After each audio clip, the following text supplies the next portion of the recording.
Hello! Je vous retrouve aujourd'hui pour vous faire la chronique des sœurs Carmine de Ariel Holz que j'ai lu dans le cadre du PLIB 2018. C'est parti, on commence tout de suite.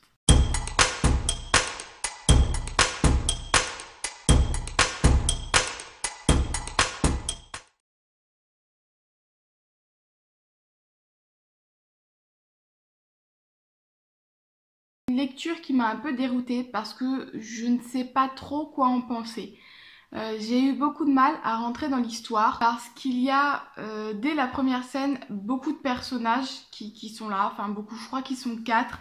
J'ai eu un peu de mal à comprendre un petit peu la scène, j'ai peut-être compris certaines choses plus après et surtout je savais qu'il y avait une histoire de 3 sœurs et du coup on en présente 2 directs dès le premier chapitre et du coup pendant un petit moment, j'ai eu un peu de mal à me souvenir qui était qui avait fait quoi dans la première scène, enfin dans le premier chapitre.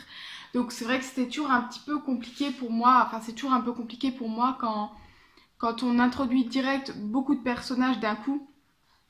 Donc voilà, ça je sais que ça m'est propre.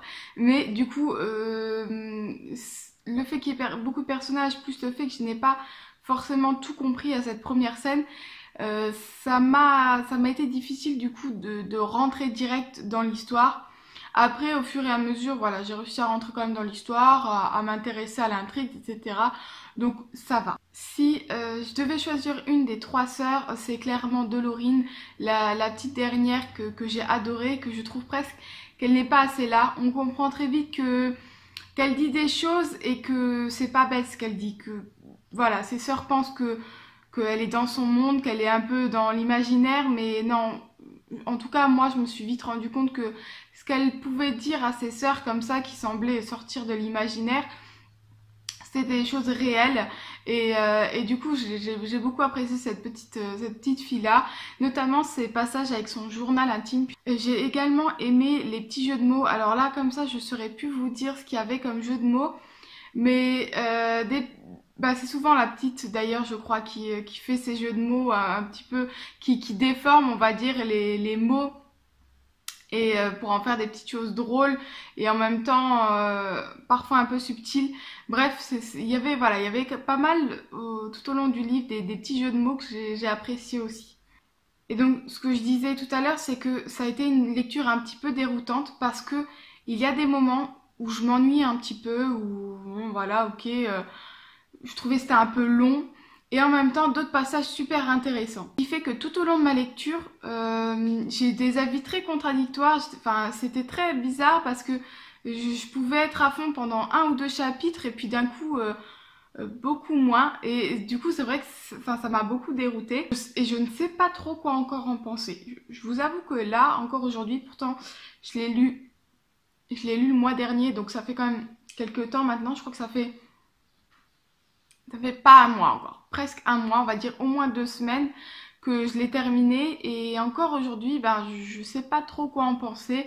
Il y a des passages que je vous avoue j'ai déjà complètement oublié, d'autres que j'ai beaucoup apprécié. Je pense que c'est une lecture qui à la base je me disais bon je vais sûrement m'arrêter là, je vais peut-être pas lire la suite.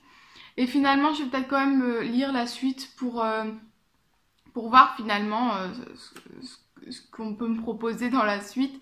Le souci c'est que je sais que c'est déjà au moins 3 tomes, je sais pas s'il est terminé ou pas, mais je sais qu'il y a au moins déjà 3 tomes de sortie.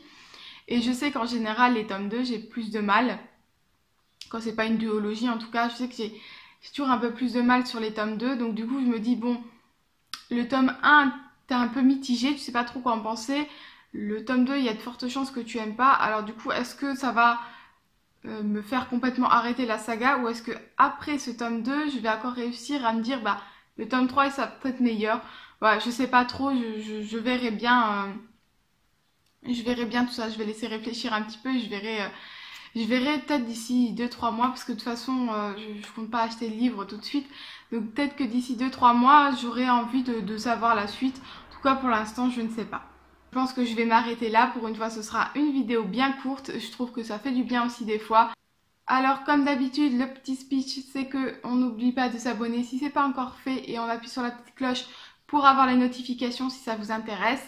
On met des pouces bleus pour me faire plaisir Et puis on se dit à la semaine prochaine. Bye!